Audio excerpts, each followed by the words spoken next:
our department and from around the university. Here for a terrific paper. Talk about David Wilson's work. Looking forward to that. Just want to give a couple of announcements quickly before turning over the floor to Anthony Daly to do the real work of introducing today. The next dissertation workshop in the history department will be 2 weeks from today here. Joanne Lloyd, a recent PhD, will be presenting on her work on late 18th, early 19th century interracial communities in Boston. Again, 2 weeks from today here. The paper will be available at the end of the week. Tomorrow afternoon at 4, for those of you interested in the interdisciplinary programs beyond Irish Studies on campus, Prasanna Parthasarathy is hosting the first of the ongoing series of Asian Studies talks. It'll be in the McElroy Conference Room at 4 o'clock. Ray Chu from East Asian Languages and Literature down at Brown University will be giving a talk. And again, that paper, I believe, is available, or the readings linked to that talk. So I urge you to try and attend that, and certainly Joanne's 2 weeks from today. Let me give a brief introduction of our introducer. We have, coming from across the Commonwealth from the western part of the state, Professor Daly from the Massachusetts College of the Liberal Arts, who was one of us for so many years, sitting in this room over the last 5 or 6 years, and is here to give a wonderful introduction to the speaker who he helped bring to campus today. So welcome back, Anthony.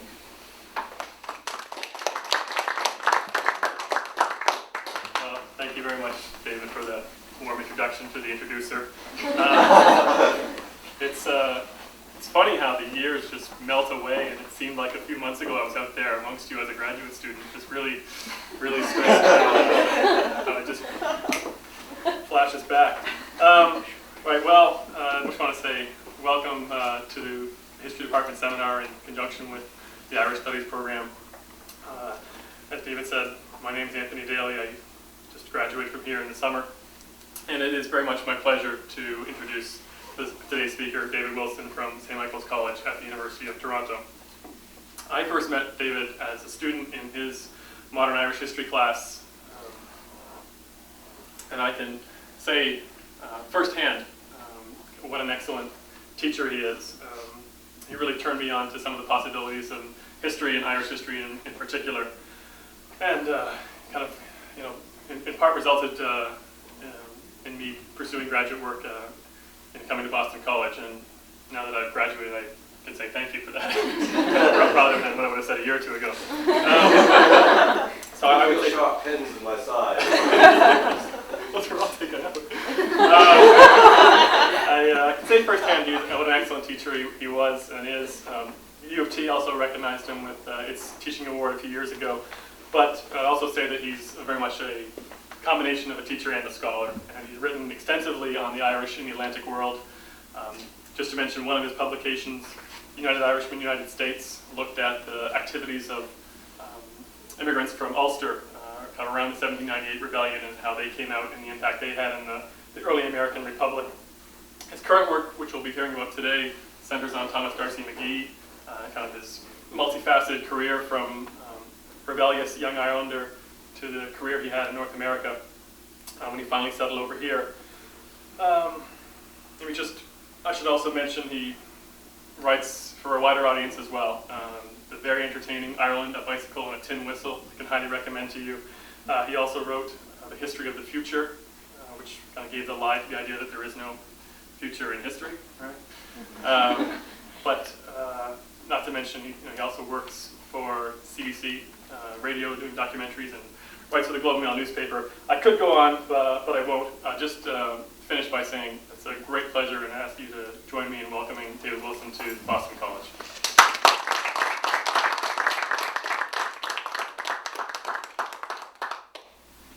Thank you, Anthony. Thanks for a very generous introduction. I feel that in the spirit of this, I should be introducing somebody now myself. I will introduce Anthony to you. He was a star student I'm going to embarrass the hell out of you now. He was a star student in the modern Irish history course, and you knew straight away that he was destined for greater things. And I remember a long discussion, you may remember this too, about whether you should go to Boston College or that other place, Notre Dame. And I think you made, especially having seen Connolly House, I think an excellent choice. And Anthony, as you may know, is has basically landed on his feet in every respect this year. He's got himself a tenure-track job, a house, he's married, and they're expecting their first child. So, hey, well done on all counts. Well to you. Expect nothing less. It's really good to see so many people out here. Given that Thomas D'Arcy McGee is perhaps not the best known figure in either Ireland or the United States, but he is extraordinarily well known in Canada. There's a statue of D'Arcy McGee outside the House of Commons, actually tucked behind the House of Commons, because the Orange Order in Ottawa did not want, even though D'Arcy McGee was a father of Confederation and the youngest and most intellectually gifted father of Canadian Confederation, a certain segment of the Orange Order in Ottawa did not want someone who once described himself as a traitor to the British Crown to be honoured with a statue in downtown Ottawa. So controversy surrounds this man, very, very well known, and generally somewhat, as you will have gathered from the piece that I circulated, an idealized figure, generally someone who's been idealized, demonized to some extent, but the main thrust of the historiography has been to have a sort of romantic, Baudelarized view of McGee and his work. In Ireland, he is hardly known at all, and that is in marked contrast to the mid-19th century, when he was an inescapable figure. He was regarded as one of Ireland's greatest poets, as, according to Gavin Duffy, the greatest orator among the young Islanders in the Irish Confederation. He was well known and, I should say, well loved and well reviled. One of my research assistants, Anthony, did some great work as well, and we can talk about some of the things that he discovered. But one of my research assistants, Todd Webb, after immersing himself in some of the newspaper reports, came to the conclusion that D'Arcy McGee was possibly the most hated man in British North America. When he made enemies, he made real enemies. The material that I circulated as the introduction to what has turned out to be a two-volume study, what will be a two-volume biography of D'Arcy McGee. The first volume will be entitled Thomas D'Arcy McGee, Irish-American Nationalist, and takes the story up to 1857, when he left for Canada. That's coming out with McGill Queen's University Press in March of 2008. And then 2 or 3 years, depending on the momentum, part two, D'Arcy McGee, Irish-Canadian Loyalist, will be published also with McGill Queen's. What I'm going to do right now is talk for a while about how and why I became interested in D'Arcy McGee. Secondly, I'll talk a little about the value of circulating the introduction to you and rereading it, and realizing actually what I think worked and didn't work in that introduction. I've decided to change it as a result of reading it with this seminar in mind. And then I'd like to open this up for general discussion to go in any direction in which you wish. And McGee himself was in Boston from 1842 to 1845, preceding, he's from 17 to 20, and became editor of the Boston Pilot on his 19th birthday. First edition came out. The boy editor, he was known as. Boston was clearly very important to him in his intellectual political formation, and he was in Boston again in 1850 and 1851, and it was in Boston that he became converted to ultramontanism and became one of the most conservative Catholics in the English-speaking world. It's hard to imagine anyone more conservative than McGee for that period from about 1851 to roughly 1854-55.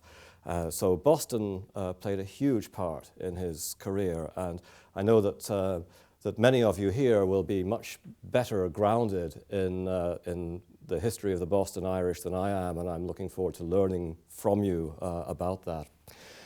So, quick water break. There'll be several of these. As history, it was nonsense, and as myth-making, it was not much better. But it was a fascinating attempt to invent a usable past in the context of an uncertain future. The setting was a conference on Canada and the Celtic consciousness, typically alliterative, held at the, I'm in Celtic studies, we're used to this, held at the University of Toronto in March of 1978. The date is significant because 18 months earlier, the Parti Québécois had had a breakthrough electoral victory, and there was a growing possibility of separation, of the breakup of Canada. And against this background, the conference organizers argued that English and French Canadians possessed a common Celtic heritage. They got tens of thousands of dollars from the government on this line. Just one reason why our deficit became so great. A common Celtic heritage, and this could serve as a basis for national unity. And considerable effort went into demonstrating that many English-speaking Canadians had Celtic roots in Scotland and Ireland, and that many French Canadians came from Celtic regions of France, and that they were all heirs to a glorious Celtic civilization that had once towered over Europe. So, a shared Celtic consciousness from this viewpoint kept the country together. It could only help to unite Canada at a time of uncertainty. At the same time, the conference also attracted a number of speakers who were not part of a national unity Celtic consciousness-raising agenda, and who offered instead a series of insights about the history and culture and languages and literature of the peoples of Ireland, Scotland, Wales, Brittany, and Canada. And some of these speakers in 1978, such as Owen Dudley Edwards and Conor Cruise O'Brien, were much more into myth-busting than myth-making. Hovering over all of this was the ghost of Thomas D'Arcy McGee. For the myth-makers, here was the ideal symbol of the Celtic contribution to Canadian nationality. Ideal, because you have an Irish Catholic Canadian, brilliant father of Confederation, widely regarded as an inspirational and visionary Canadian nationalist who articulated the concept of unity in diversity a century before it became the dominant motif of Canadian history or Canadian identity. And to help things along, McGee had indeed argued that the Irish, the Highland Scotch, and the French were all Celts together, and that their rapprochement with the Anglo-Saxons was a fundamental prerequisite for national unity. So there was quite a lot that the myth-makers could draw on at this conference in 1978. Meanwhile, the myth-busters approached McGee from a rather different angle. After giving a talk in which he challenged the central assumptions of Irish nationalism, and in which he dismissed the Easter Rising as, quote, the superfluous in pursuit of the unattainable, unquote, Conor Cruise O'Brien proposed a toast to D'Arcy McGee as the greatest Irishman in Canadian history, and he stated that a full-length scholarly biography of McGee was long overdue. And that, in 1978, was when the idea for this book was born. If no, long gestation, many things done in the meantime, but if no one else got there first, I thought, one day I would have a crack at it myself. And I'll tell you actually why there was such a long gap, not just for me, but for anybody. A brilliant scholar called Robin Burns did a PhD thesis on D'Arcy McGee in 1976 at McGill University. And he's mentioned in in the introduction that was circulated. And it wouldn't have taken much more work for that PhD thesis to have been published. But Robin Burns got himself a tenure track and then tenure job at Bishop's University in Quebec. And I think after working on McGee for 11 years, he did his master's and his doctor's on McGee. I think he'd had enough. He got a couple of articles out and moved on to other things. But that thesis just was suspended like the sword of Damocles over any future researcher. You know, you could be 3 years in and you could be preempted by Robin Burns. So until the late 1990s, when it became, well, actually in 1998, Robin Burns unfortunately died. And it was one of the great tragedies of Irish-Canadian history, and the tragedy that his thesis was never published. But the field was really locked up before then. Now, I want to say a few words about the relationship between Conor Cruise O'Brien and Thomas D'Arcy McGee. I think there'd be a great article in this, actually, at some stage. I mean, here is O'Brien speaking so positively of McGee, and in many respects, they were kindred spirits. Both men were first-rate writers, whether you agreed with them or disagreed with them. They were first-rate writers, and they were formidable polemicists who lived by their wits. And they had something else in common as well. They both rejected their early nationalism to become conservative admirers of Edmund Burke. And actually, McGee's interpretation of Burke anticipates many of the arguments advanced in O'Brien's The Great Melody, his biography of Burke. McGee got there first on many points. And I think they arrived at similar conclusions completely independently of each other as well. I don't think O'Brien knew about Burke's McGee's writings on Burke. And they also, of course, both emerged as uncompromising opponents of revolutionary Irish republicanism. McGee in the mid-19th century and O'Brien in the late 20th century. And they each became known as England's favourite Irishmen. Nor was it coincidental that O'Brien and McGee should have been subjected to virtually identical attacks.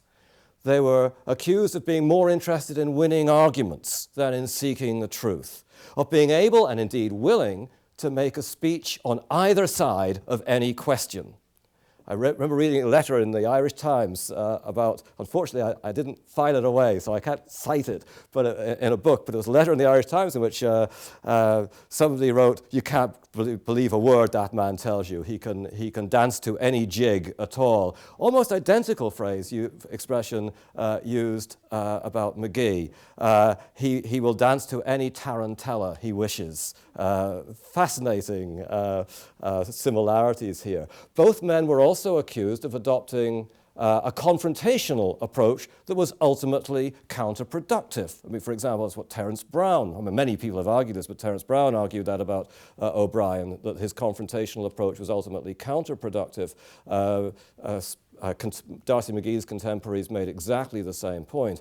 And both men, if we want to move from the political to the personal, were associated with drinking to excess. And I mean, Private Eye would call Conor Cruise O'Brien Conor Booze O'Brien, and D'Arcy McGee was regularly accused of interviewing his W&W at great length. There were, of course, significant differences between the two men, not least in the area of religion. I mean, O'Brien is an agnostic, McGee became a devout Catholic, and perhaps most obviously, O'Brien outlived numerous Republican death threats. McGee manifestly did not. But coming to McGee via O'Brien actually proved to be a strange kind of reverse déjà vu, because the controversy over the Fenians during the 1860s was remarkably similar to the debate over Irish republicanism during the 1970s. I hadn't really expected to find that. Maybe I should have done, but I was struck very forcibly by the by the parallels, by the similarities. So some general comments about how and why I got interested in this, with the possibility of a comparative article on O'Brien and McGee thrown in for good measure. What I'd like to do now is talk for a few minutes about how and why I've decided to change this introduction in the light of rereading it for the seminar. It occurred to me that one of the things that I'd fallen prey to in discussing reactions to McGee was to take a somewhat binary approach myself. I mean, reactions were polarized. People idealized him or demonized him, but there was also some kind of middle ground as well. There were people who were neither among his loyalist admirers nor his Republican detractors.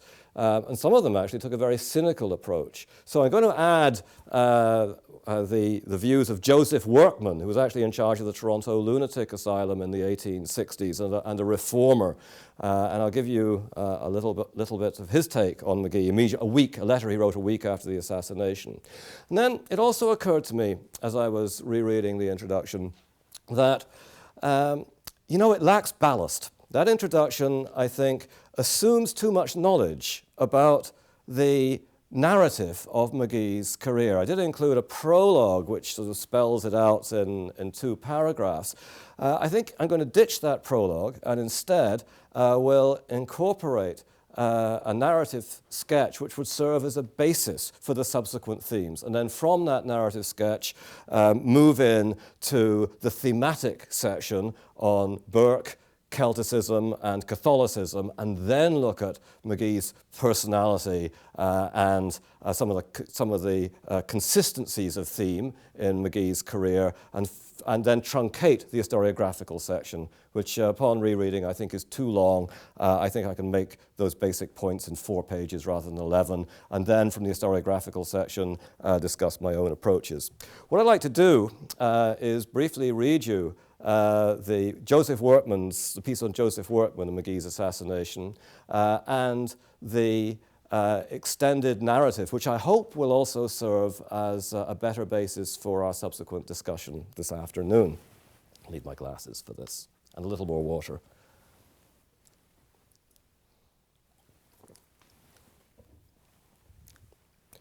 So this comes in immediately after Jeremiah O'Donovan Ross's statement that you might recall. The context is that Jeremiah O'Donovan Ross has been invited to Montreal. It's 1878.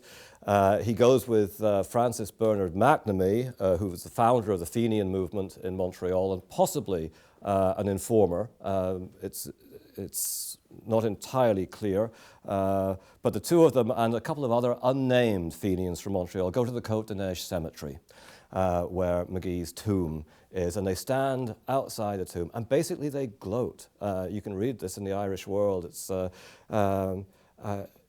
O'Donovan Ross says, I recall a few verses that McGee once wrote, that if ever I deserted the cause of Ireland, that key phrase, the cause of Ireland, he deserved a dog's death. Well, desert it he did, and he got the death he deserved. Then, others who were neither among his loyalist admirers nor his Republican detractors sometimes took a more cynical approach. When Joseph Workman learned about McGee's assassination, his first reaction was one of fear and shock. Who or what next, he asked. Who is safe? Who may not have on his track a wretch with a revolver in his pocket? Workman had a nasty sort of belief that most Irish Catholics in Toronto welcomed McGee's death and reckoned that many of the politicians who publicly lamented his death were privately relieved to see him gone. He was an ugly fact, Workman wrote, a standing menace to either the party supported or opposed by him. But his reputation, McGee's reputation, had been forever transformed by the events on Spark Street. The crowning act, quoting now, the crowning act of his life has been his death. Had he lived a few more years, he might have vanished from the stage, unwept and unhonored, and left his wife and children in penury. unquote. McGee's assassination, it seemed, like Elvis's death, was the best career move he ever made. Of one thing we can be sure. In life and in death, McGee generated extreme reactions. And what a life it was. Against the background of famine and revolution in Ireland, immigration and nativism in the United States, ethno-religious conflict and nation-building in Canada, McGee moved through 4 different phases, each of which matched a major component of 19th century ideology: constitutional nationalism, revolutionary republicanism, ultramontanism, and liberal conservatism. Quote, "Life does not count by years, but by events," he once wrote. "Some men have lived as much as at 30, as others at 70, unquote. He started young, very young indeed. At the age of 17, a devotee of Father Matthew's temperance movement and a follower of Daniel O'Connell's repeal campaign, he moved to the United States. Within weeks, he was a journalist with the Boston Pilot, the largest Irish Catholic newspaper in the country. 2 years later, at the age of 19, he became its editor. In Boston, he caught the eye of the folks back home, who invited him to become the parliamentary correspondent for the O'Connellite Freeman's Journal. Working in Dublin and London, McGee became increasingly attracted to the Young Ireland movement, grouped around Thomas Davis and Charles Gavan Duffy. He joined their newspaper, The Nation, and moved with them when they broke with O'Connell and formed their own political organisation, the Irish Confederation, in 1847. McGee was still a constitutional nationalist, more radical than O'Connell, but more conservative than John Mitchell and his followers. Under the pressure of the famine and inspired by the French Revolution of February 1848, McGee and his fellow moderates in the Irish Confederation moved towards a revolutionary position. By July, he was on the Revolutionary Council that launched the Rising of 1848. Radicalized by his experience of revolution and repression, and driven back to the United States as a political exile, McGee defiantly proclaimed himself a Republican revolutionary and traitor to the British Crown. From the summer of 1848 to the spring of 1849, his politics were virtually indistinguishable from those of the Fenians a decade later. But gradually, under the influence of Gavan Duffy, he came to believe that the time had passed for revolutionary politics, and he pulled back to his earlier moral force position. At the same time, he became increasingly disillusioned with American life. Its nativism, rampant materialism, excessive individualism, loose moral standards, violent crime, and urban degradation. It is one of the best-kept secrets of Irish-American nationalism that many leading Irish-American nationalists, John Mitchell, Michael Doney, Richard O'Gorman, Thomas Marr, for example, actually hated the United States. This is deliberately provocative, okay. But I have some, just because it might generate some discussion, I'm going to read you a few quotations from some of these figures, from Wolfe Tone to Michael Doney, each one very brief. I should tell you, I heard an interview 2 nights ago with Conrad Black, one of the first interviews that he's given on Canadian television of late. And he was asked if his opinions of the United States had changed, given the current difficulties he's been having. And he said no, except he said you shouldn't be deceived by the bonhomie and the superficial friendliness of Americans. He said, it's a Darwinian country. He said, it's a rough and tumble country. He said, where nice guys finish last and there is no substitute for success. I thought this was a little harsh myself, but it actually fits quite well with some of the statements you're about to hear right now. Wolfe Tone. Wolfe Tone described the people of Philadelphia as, quote, a disgusting race, eaten up with all the vice of commerce, and that vilest of all pride, the pride of the purse. If you meet a confirmed blackguard, you may be sure he is Irish. So not very flattering either of the people of Philadelphia or the Irish Americans. That's Tone to Thomas Russell, October 25th, 1795. Archibald Hamilton Rowan. After 6 months in the United States, he told his wife, Sarah, who was actually conservative, and she was loyalist and he was radical Democrat, and they apparently had huge shouting matches, although she did help him escape from prison in 1794. Brief. Just for the hell of it, just a digression on a digression, if you permit me. Well, you've no choice, have you? but the story of Archibald Hamilton Rowan's escape from Newgate Prison in 1794 is a great one. Wolfe Tone's Jackson mission had been rumbled by the British government because Jackson's assistant Francis Cocaine was an informer, and Rowan was already in prison for seditious libel. Now he was likely, because of the linkage with France and his attempt with Tone and Jackson to bring about a French invasion of Ireland, he would be up for high treason. So he had to get out. And he used the time-honored approach of bribing the jailer. What he said was, you know, it's my wedding anniversary. It's coming up in 3 days' time. If I pay you 100 guineas, would you be so good as to accompany me to my home, because my wife and I have always spent our wedding anniversary together, and you can stay outside the door the whole time while we're there. And the jailer went along with this, and as soon as Hamilton Rowan got there, he disguised himself in artisan's clothes, and she tied the sheets together, and he went down the window where two of his compatriots were waiting, and they spirited him away to revolutionary France, where he was almost guillotined as a British spy, ironically, but he survived that. But here he is in the United States now, writing to Sarah Hamilton Rowan that he is, quote, disgusted, same word again, disgusted with the rough manners of the people and with the universal rage of money-getting. So common themes, commerce, pride of the purse, the universal rage of money-getting. Now fast forward to John Mitchell.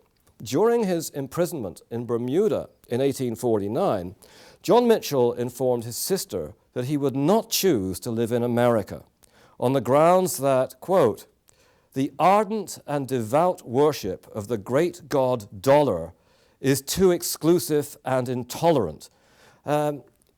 You'll note that Mitchell hadn't actually set foot in the United States when he made this judgment, but no good ideologue would let experience get in the way of preconceptions.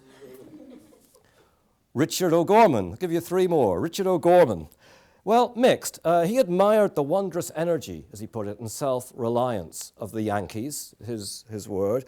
He also, actually, I didn't jot this down, but he had some great stuff to say about celebrity culture in the United States. He said, this is a completely amoral country. It doesn't matter. This is from 1859. He wrote this in a letter to William Smith O'Brien, saying it didn't matter whether you were good or bad. If you were famous, that's all that counted in the United States. I thought that was quite remarkable, actually.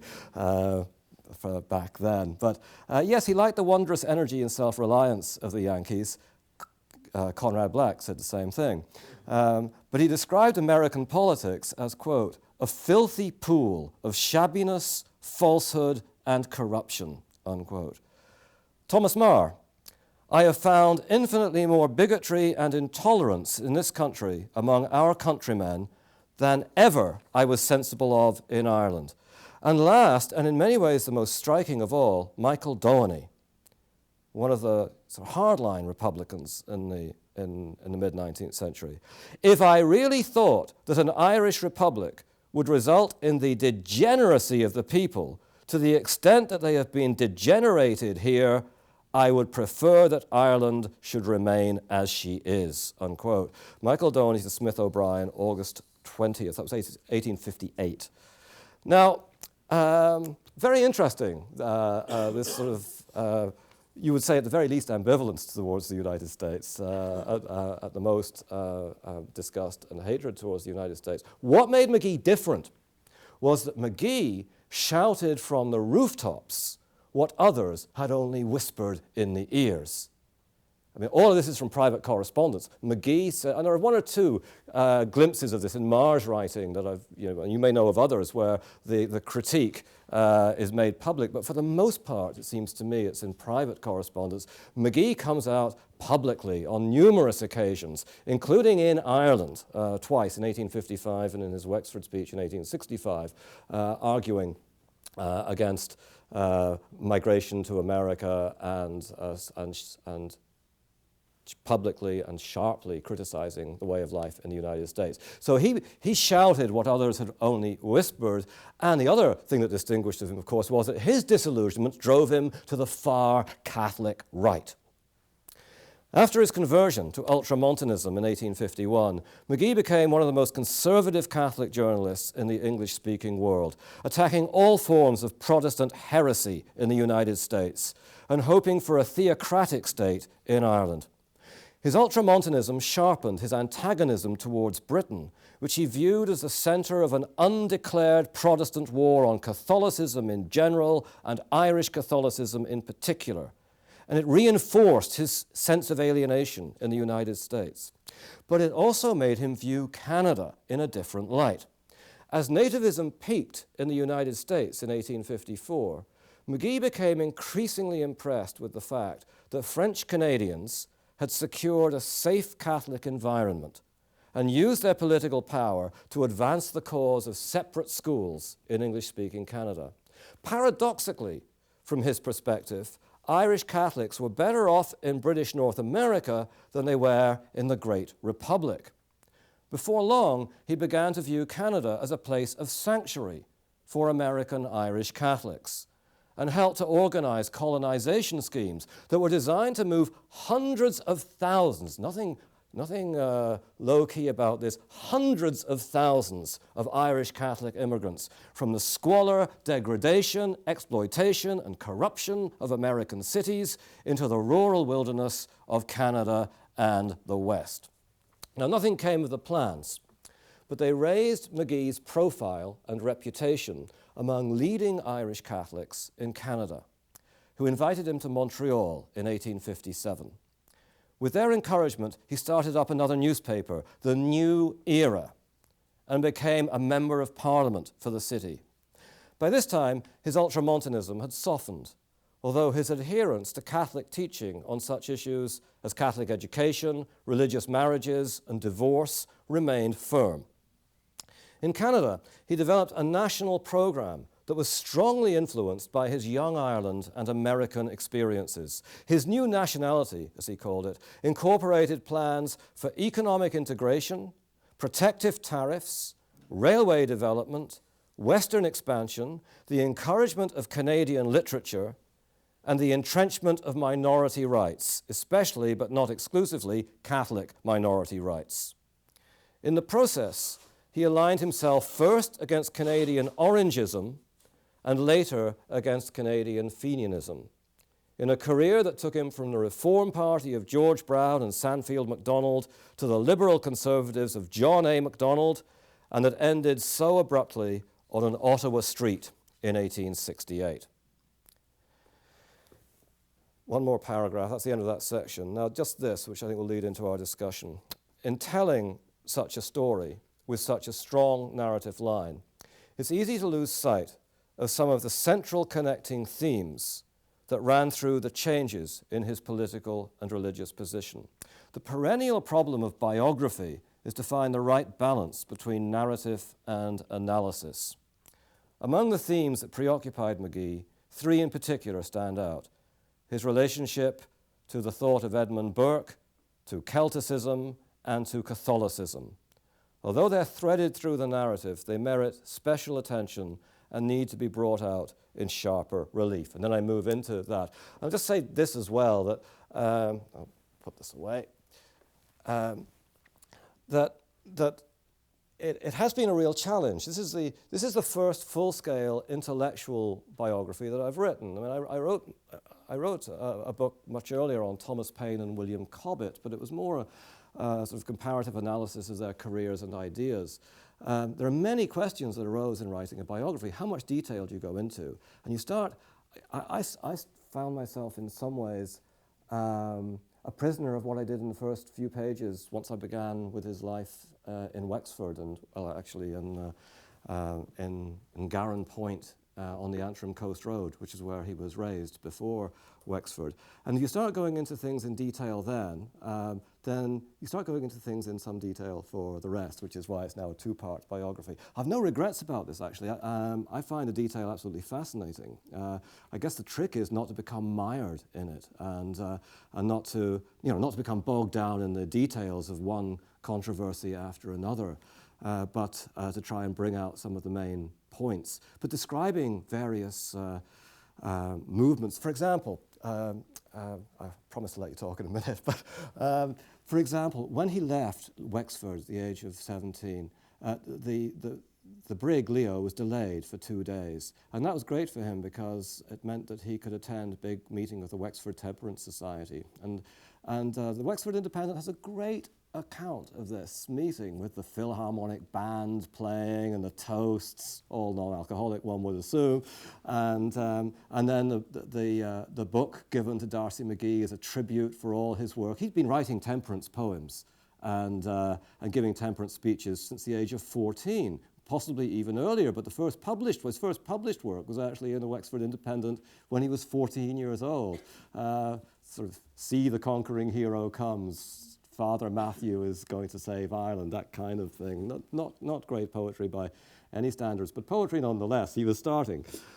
So once you start describing the texture of these things, or the riot in Belfast when Mitchell and O'Brien and McGee were on the podium trying to give a talk in 1847. And the O'Connellites in Belfast busted up the meeting, and how they busted it up, and the stones they threw at the hall, and the squibs and the fireworks, and the battle for the stage. I find this is a great story. So the sense in which the narrative starts to take over, and the book becomes longer. But I think it's very important as well to try, as I say, to try and make sure that you can still see the wood for the trees. So that's one issue. Another issue is the relationship between context and the story.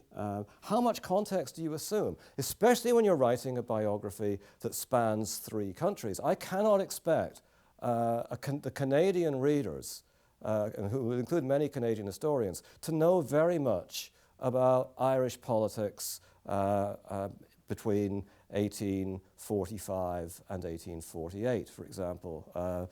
So I have to remember that, and I also have to remember that I can't expect Irish readers to know very much about the intricacies of Canadian politics. Who is George Brown? Who is Sandfield Macdonald? What were the major debates in Canada? So I think keeping a sort of clear eye on the context is another one. And then the third issue, as I mentioned, which is related to that, the balance between narrative and analysis. And in reading other biographies, I mean,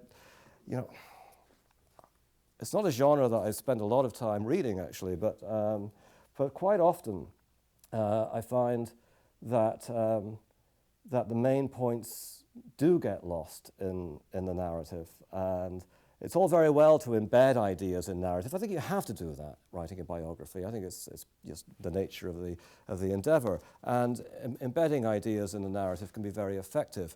But you have to make sure that the thematic connections and breaks within those themes, within those ideas, are clearly delineated. That's an interesting challenge too. And there's one last one I'll give you, another challenge in writing a biography that in the end is going to be about probably 1,000 manuscript pages, probably about 700 book pages, and that is you sometimes forget what you wrote 400 pages earlier. And I've reviewed a lot. I've reviewed a lot of works for the Globe and Mail, Canada's one of Canada's newspapers over the years.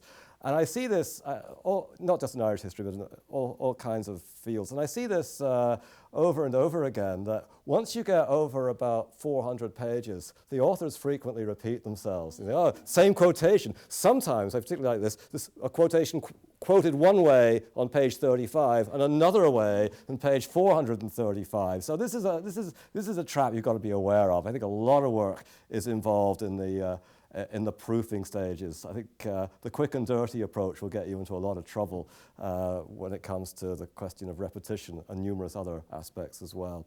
So those are some of the thoughts that I'll share with you, and I'll throw this open for any comments, questions, criticisms, disagreements.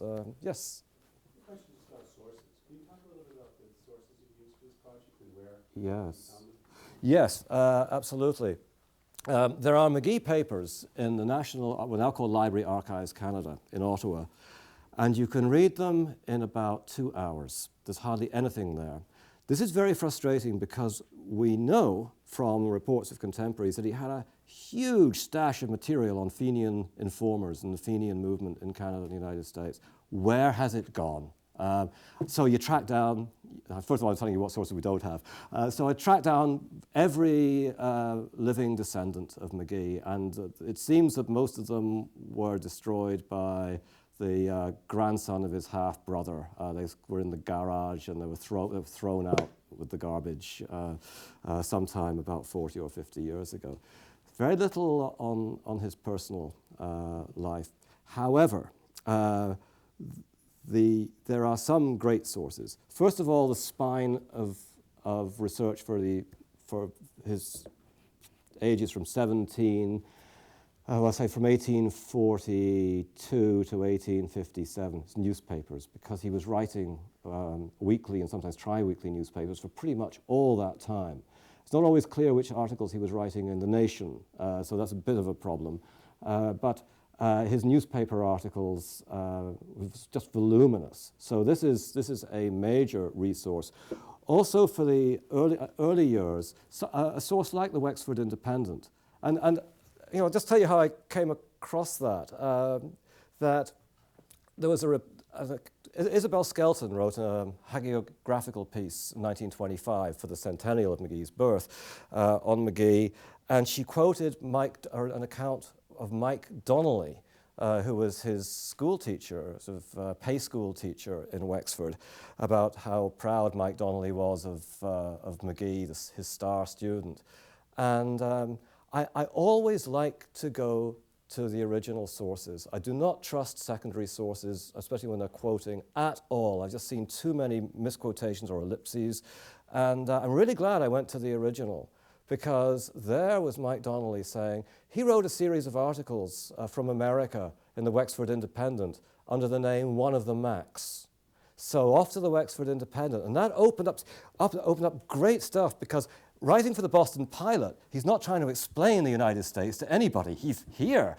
But writing letters back home, he's writing about the mad Millerites, and he's writing about how much prejudice is there in Boston. Not much anti-Catholic prejudice. Not much, he says. Oh, the Ursuline convent was burned down in 1834, and there was a Montgomery Guards issue. There was a Broad Street riot. But he said the respectable people in Boston have no time for that kind of thing, and the legislature is trying to reimburse the convent. So he says it's an irritant, but it's not a threat. That's his view in 1840. That would be 44, 45. So you get these very interesting comments on the United States in the Wexford Independent, and then when you move into the Young Ireland period, you've got great letters. You've got lots of letters from McGee and to McGee and about McGee in the Smith O'Brien papers and the Lawler papers and the Charles Gavin Duffy papers and others as well. So you've got a lot of good primary source work. There's manuscripts, primary sources, written primary sources. The letters dry up in the United States. This is always one other source I should also tell you about. When he was very young, this is a superb source, he wrote letters to his Aunt Bella in Providence, Rhode Island. And he wrote letters when he was 15, 16, and 17. And they're really good letters, actually. And you get the family conflicts, the tensions between the stepmother and the rest of the family, and severe tensions as well. So that's a terrific source, his letters to Aunt Bella up to actually they go up to about 1846 or so. So they're very good. No letters, hardly any letters that I could find from 1848 to 1857. A few, I did widespread searches. I should also add on the subject of the Young Ireland period, just backtrack a bit. Your man here, Dr. Anthony Daly, Professor Anthony Daly, found some great material that no one had ever known existed in the David Urquhart papers at Balliol College. Just stumbled across them and emailed me, and so I took a trip over to look at these letters. And one of my chapters is based largely on these letters, which are tremendous. And you can actually see in McGee's speeches some of the stuff that David Urquhart wrote to him. So he's taking David Urquhart's ideas and making them his own. So that was a great source. Thank you. And also in Boston, court records, the Bernard Traynor case, which I can tell you about if you like, but it's not right now, but it was approximate cause of his conversion to ultramontanism. And the trial, the libel trial against Patrick Donahue of the Boston Pilot, is here in Boston, and Anthony tracked that down as well. And that turned out to be of much more significance than perhaps either of us at first realized. When you move into Canada, from 1857 onwards, it's just a gold mine. It's an absolute gold mine. You've got his new era from 1857 to 58. You've got the Globe newspaper, which is digitized, so you've got easy access to that. McGee's parliamentary speeches. You've got letter after letter to McGee, from McGee, about McGee, in the MacDonald papers, the Brown papers, all over the place. So this kind of research actually could not be done on a low budget. I got a substantive grant to do this, which enabled me to go to Ireland several times, to spend a lot of time in Montreal. His newspaper, The American Celt, most of it is only available in hard copy, some microfilm, but the bulk of it only available in one place, the Fraser Hickson Library, which is a tragic story in a way. It's underfunded, the Fraser Hickson Library in Montreal. They can't afford to look after any of their material, and the stuff is just down there in the basement, mouldering away. And you turn a page of The American Celt, and much of it just crumbles. So you've got to be really, really careful. And that's a source that I would love to see preserved, but no one has the money to do it.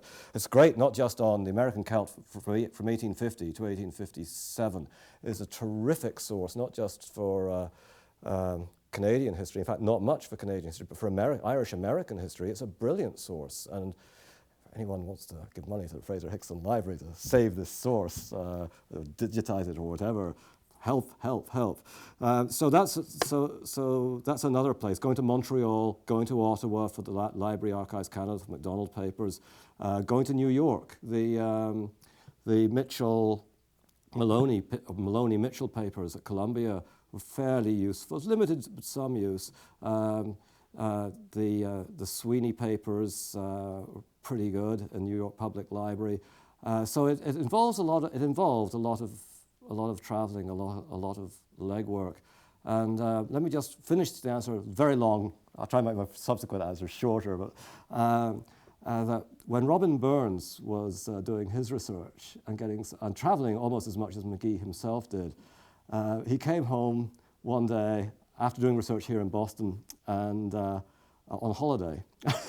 And his long-suffering wife said to him, "Where are you up to now? How old is McGee now?" And he said, 23 years old. And she said, "My God, why didn't they assassinate him sooner?" My wife may feel the same way. She's coming later, you'll see.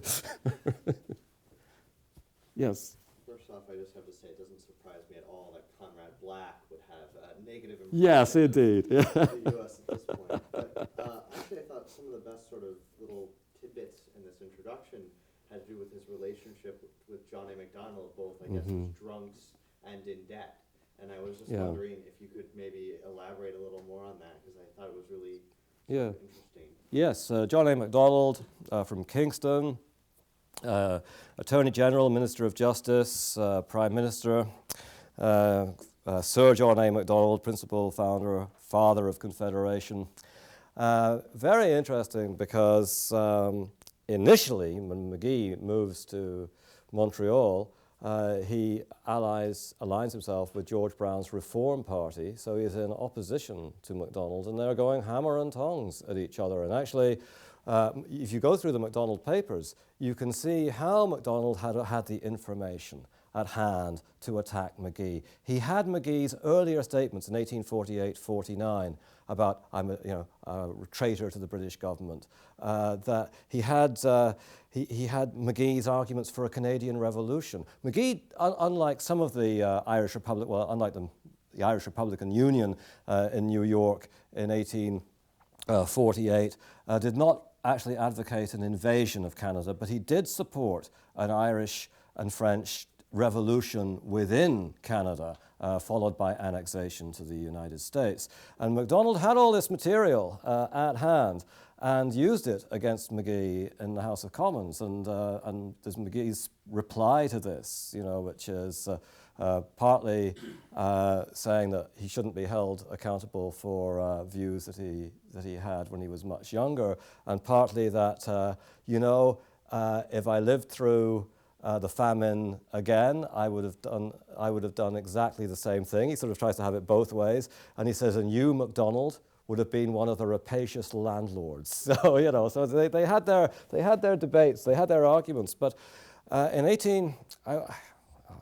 don't want to go into too much detail, but in 1863, for a variety of reasons, MacDonald and McGee came together. Partly because McGee had become completely disillusioned with the Reform Party over its stance on separate schools. This is one of the great paradoxes of Canadian history, that it was actually the Conservatives who, because of their alliance with the French Canadians, who were more sympathetic towards and supportive of separate schools than the Reformers of George Brown. And the Conservatives were also in alliance with the Orange Order, the big Orange component.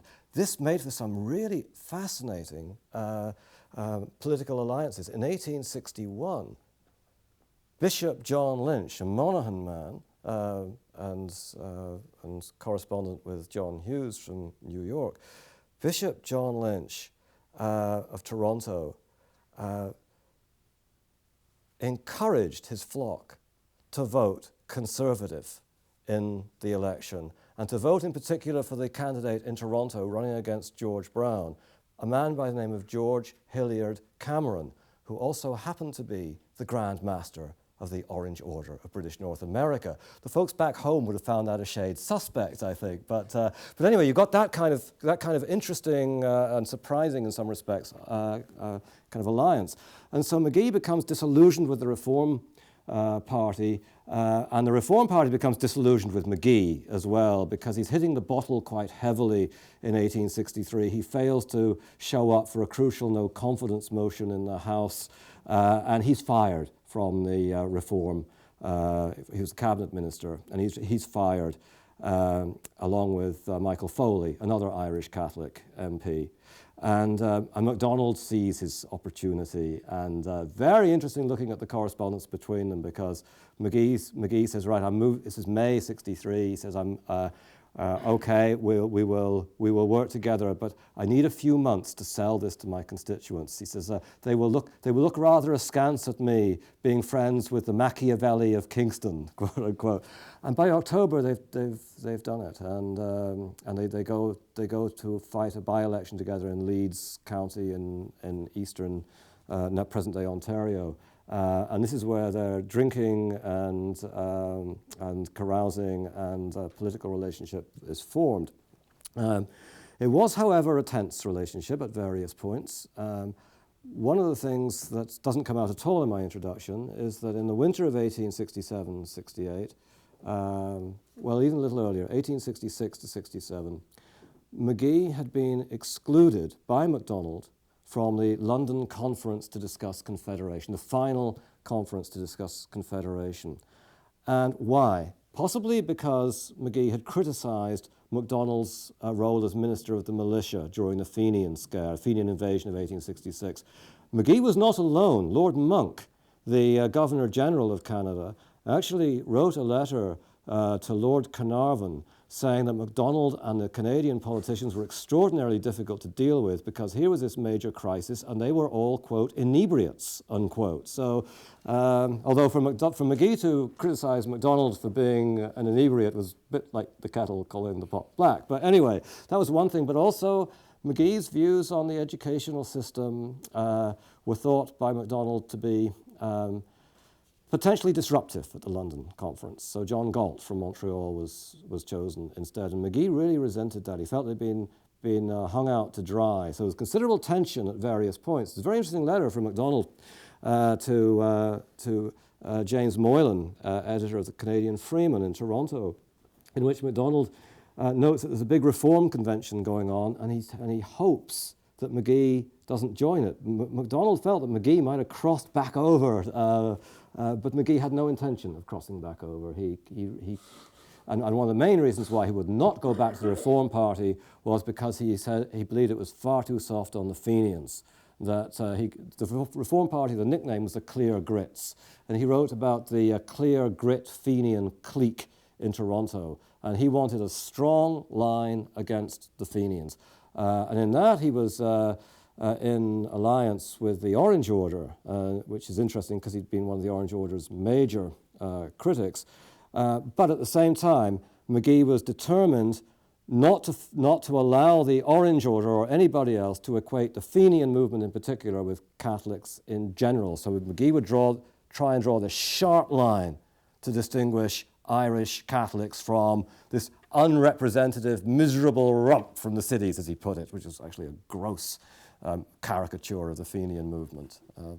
So to finish the answer to your question or my thoughts on this, when McGee was assassinated, 2:15, Tuesday, April the 7th, 1868, one of the suspects actually was McGee's coachman, Patrick Buckley, although I'm virtually certain that he was innocent, but he was suspected. The news was relayed to MacDonald, and he came over and helped move the body. And the next day, he gave a tearful, impassioned speech in the House of Commons. Joseph Workman, the letter that I quoted earlier, probably believed that was completely insincere because Joseph Workman hated MacDonald and thought that MacDonald was just an amoral manipulator. I think MacDonald was indeed sincere about that and was genuinely shocked and horrified and deeply saddened by McGee's assassination. Thank you. Yes, Kevin. Yes, I was wondering which of his contemporaries you would say McGee most resembled. Oh, yeah. I know that's a very difficult question because McGee changed so much over time because people died. Because if you asked that question of Conor Bruce O'Brien, the answer would be none of them to the same extent. Yes. But the reason I ask it is to try and tease out some affinities between him. Now, those could be ideological or temperamental as absolutely. Well as political. Yeah. I would sort of have a follow-up. Sure. Yeah. No, that's an excellent question, which is usually the way of prefacing I don't know the answer. But there are some names that come to mind. The major. And this may be surprising to you in some respects, but I would say Charles Gavin Duffy is the closest figure.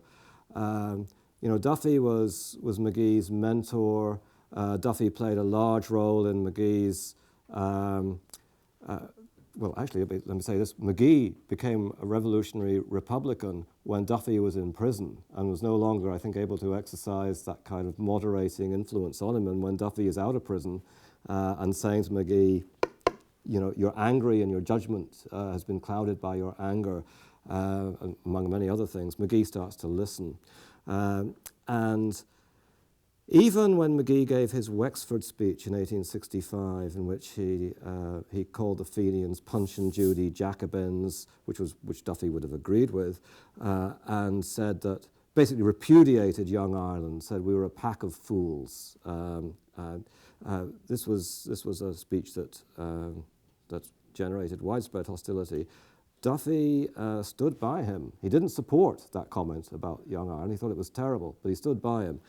Duffy did not share the ultramontanism that McGee had, but they had something else in common, and that is Duffy winds up as Prime Minister of Victoria, and it's after Duffy. McGee goes to Ireland in 1855, January, February 1855, and Duffy's already decided to leave for Australia with his famous statement about there's as much chance of reviving Irish nationalism as there is a corpse on the dissecting table, and off he goes to Australia. McGee was strongly influenced by that, and that's one of the reasons why, McGee began to push the colonisation programme. He was giving up, in some sense, on Irish nationalism and trying to save the Irish Catholics in the United States, always trying to save people. And the fact that Duffy went to Australia, I think, made McGee more open to going to Canada. So I would say Duffy, but as your question implies, both O'Brien and McGee left a trail of enemies in their wake, and people with whom O'Brien might have been very close to. Subsequently became embittered enemies. That happened with McGee. So I could say, for example, in Boston for a while, Orestes Brownson. I mean, they were like that for a few months, or John Rawdon. But when Orestes Brownson published his famous piece on in support of nativism, not know-nothingism, but on nativism, McGee was and said that no immigrant should be allowed to vote, period, which is a more extreme position than the Know Nothing Party. That was that. And then when McGee went to England in '55, or went to Ireland and England, but when he went to Ireland and gave speeches knocking America, Brownson was livid. So I mean that for a while very close, and then enemies. And you get that pattern over and over again. Is that useful? Very useful. Yeah. I mean, the one figure, oddly enough, that kept recurring as I read your paper was John Mitchell, but it could only be an intersection on one point at a certain time. Yes. When you read to us the discomfort or disgust of these political exiles in America as part of your presentation, that's one thing, but to actually articulate that into an ideology or a critique of liberal capitalism or of modernity is another. Yes, indeed. It seems that Mitchell does that, McGee does that, but they actually have a sustained critique. Yes. Which in Mitchell's case, and there I'm sure the similarity ends. I can't imagine them in the same room, sort of sharing the same temperament that they would have been probably in the 40s. But in Mitchell's case, that of course turns into defense of slavery that rivals Fitzhugh in the South, an actual doctrine of defending slavery through critiquing capitalism in the North. Whether McGee had any views on race or on slavery that come out as a corollary of the critique of capitalism, I don't know. Not as a, first of all, that is a really interesting comparison that I'd not considered, the way each one... No, I like it, because the way that each one developed a philosophy, if you like, or an ideological framework in opposition to values of liberal capitalism. McGee dedicated one of his first books, The Life of Art McMurrough, to John Mitchell in 1847. They were very close for a while, but as you said later, they could not have been in the same room together. This raises the question of McGee and slavery, and that's very interesting. First of all, to say that one of McGee's nicknames was Darky McGee, that he was himself supposed to have, quote, Negroid features, unquote. And just as his second cousin, Bishop John Fitzpatrick of Boston, was Grozier in his thesis, retail reports rumors that he was descended from an Afro-American. There's a dark secret in the family kind of thing. I suspect there's absolutely nothing in that, but the epithet was used. McGee's views on slavery were virtually indistinguishable from the mainstream Young Ireland position on slavery.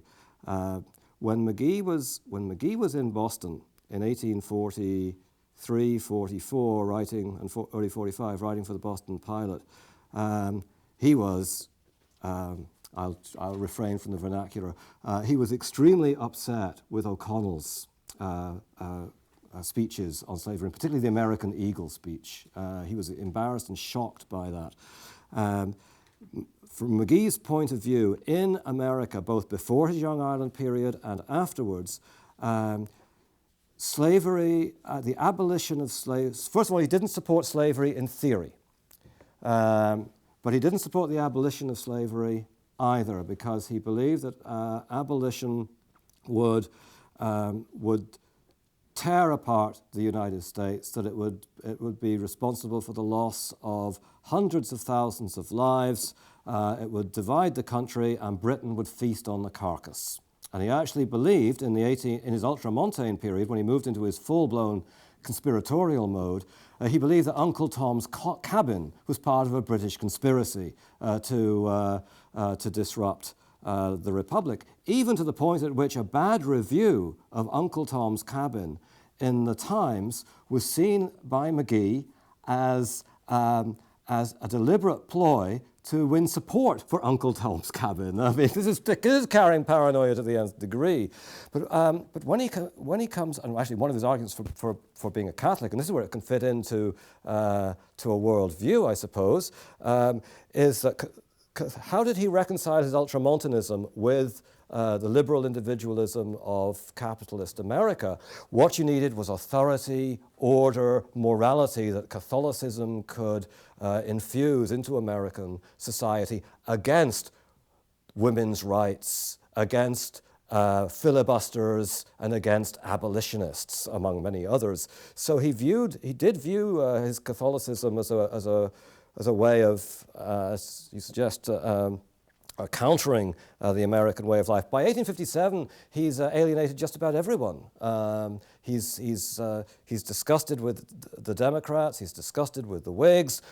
He's alienated Bishop Hughes over his Buffalo Convention and colonization scheme. He's alienated Brownson. And when he gets to Canada, where he's welcomed with open arms, when he gets to Canada, he starts writing, this is quite a shock in some ways and quite revealing about the man. He starts writing poems. His first book of it's called Canadian Ballads and Occasional Verses, comes out in December of 1858. And one of the themes in his poetry is that, that in Canada, we don't have slavery, as opposed to the United States, which is tainted by slavery, even though he himself had had these earlier views. One last point on that was a Boston connection, and that's the Shadrach Minkins affair. Fascinating that McGee, not surprising that McGee was strongly hostile, because he supported the Fugitive Slave Act, strongly hostile to the freeing of Shadrach Minkins from prison. Shadrach Minkins winds up in Montreal, where he describes himself as a loyal subject of Her Majesty the Queen. And McGee winds up in Montreal, where he describes himself as a loyal subject of Her Majesty the Queen. And I wonder if they ever met on the streets of Montreal. Do you have a follow-up, Kevin? Or okay, all right. Yes. I wonder if you could comment a little bit on why you think the sort of hagiographical approach or the romanticization of him, Yes. why that persists for so long, way into the late 20th century. If you have any thoughts as to why that continues. It's amazing, isn't it? You'd expect it in the late 19th, early 20th century with the Canada First movement and so on. I should also say, by way of a counterpoint to that, there were numerous complaints from McGee's supporters that he wasn't being given sufficient attention. And Charles Murphy, in 1925, a Liberal MP from Ottawa, born in Ottawa, remembers McGee's assassination from when Murphy was 5 years old in Ottawa.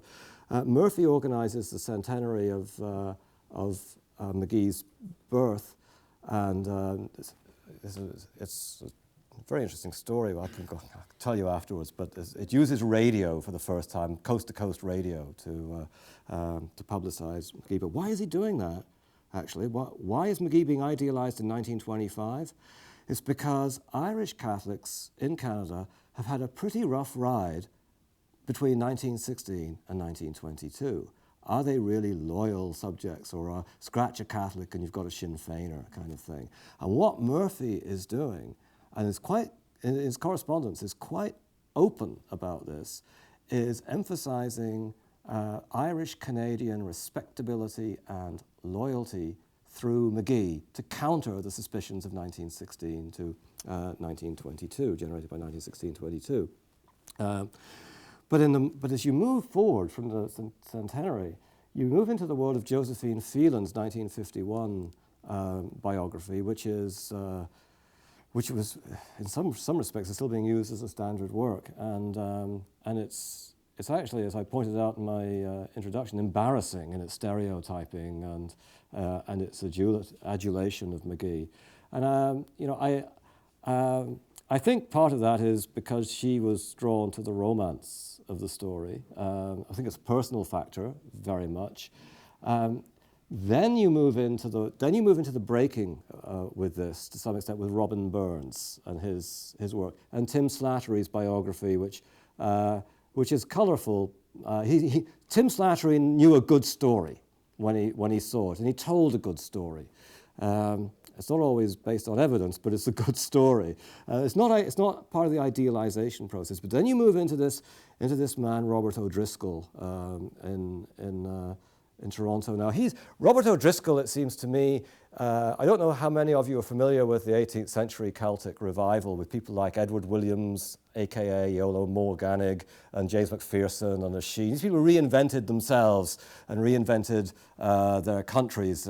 Romantic forgers in a good cause, they've been described. O'Driscoll was very much like that. O'Driscoll was a myth maker and a romantic and an extraordinarily influential figure who actually was able to capitalize on the uncertainties facing Canada. Canada is a country in a perpetual state of uncertainty. You know, who are we? How American are we? Are we going to be torn apart by separatism or by regionalism? I mean, precariousness is just an integral part of being Canadian. And here is O'Driscoll, who at a particularly precarious time is presenting this myth that he genuinely believes in himself, a very romantically inclined figure, also paranoid figure as well, who is reviving this romantic tradition. I mean, why he revived it is related to who the man was, why he was able to get tens of thousands of dollars to write the untold, there's a book actually, Canada and the Celtic Consciousness, and then The Untold Story, a 2-volume compendium of pieces on the Irish in Canada, was largely because of the Celtic origins myth, the Celtic glue to hold Canada together. I mean, logically, as I say at the very beginning, as history, it was nonsense, and as myth-making, it wasn't much better. But it did get him the publicity, you know, that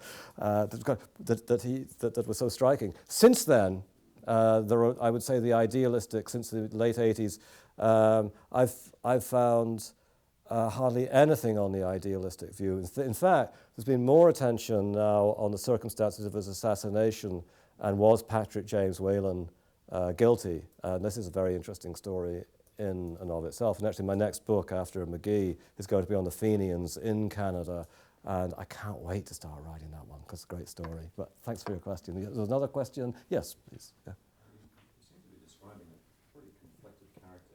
Yes. How confident are you have the right McGee in the biography? That's an excellent question. It's something that I've really grappled with. He was a conflicted character. I actually question the notion of a right McGee in the biography. McGee himself, as I suggest in the introduction, portrayed his own youth as the wrong McGee. His hagiographical, or I should say his hagiographers, portrayed McGee between 1848 and 49 as the wrong McGee, the aberration, the revolutionary Republican. The true McGee was the liberal conservative supporter of MacDonald. I don't buy that at all. I think instead of looking for the right McGee in terms of which phase of his life was truest to who he was, I think it's more worthwhile examining some of the persistent conflicts within his character, what drove those conflicts. The powerful passions versus an impressive intellect, and passions that keep driving him to extremes. He has a very strong sense of reaction. You know, Kensington riots, 1844. What does he do? He calls American natives, quote, cowards and sons of cowards. He writes another column about the need to start unprotestantizing the United States. This is okay, he's 19 years old or so, but he has the same kind of reactive tendency towards the Fenians, or towards the Ecclesiastical Titles Bill in 1851, or to Abbot Lawrence, Boston's ambassador or minister to Britain, making speeches about the Anglo-Saxon common heritage of Britain and the United States. Strong, strong reactions, and yet at the same time, I say and yet, I think it's because at the same time, he feels these powerful impulses towards a kind of reactive extremism. He is acutely aware of the dangers of reactive extremism and constantly tries to position himself in the middle. And I argue in Canada, to put this in a few words, that he winds up being an extreme moderate, which is perhaps not a million miles from Conor Cruise O'Brien. I suggest in the introduction that there was always a bit of the revolutionary in McGee. He was a revolutionary on the right as well as a revolutionary on the left. There was always a bit of the idealist in McGee. He was drawn towards the desire, I should say, possibly the need to confront the ought with the is. But intellectually, he rejected that completely. Intellectually, he aligned himself with the pragmatic center. And I think that's how the only way I think I can get at the right McGee, by looking at the continuous common, sort of the continuous tensions that propelled him. And I find, this is one of the reasons why I find McGee a never-ending source of fascination. I mean, I think he was indeed trying to exorcise the Fenian within himself. I wouldn't reduce his attacks on the Fenian movement to just that, but I think that was part of it. Just as Conor Cruise O'Brien argued that Edmund Burke was always a revolutionary and had a revolutionary component that came out in a conservative form. And I think the reason that Conor Cruise O'Brien felt that was that he was projecting something of himself. Amateur psychology 101. I can get cut up for this, you know, and probably will. But it's interesting speculation, you know, that O'Brien recognized in Burke something that he saw in himself, and that McGee recognized in Burke something that he saw in himself, and maybe I recognize in them.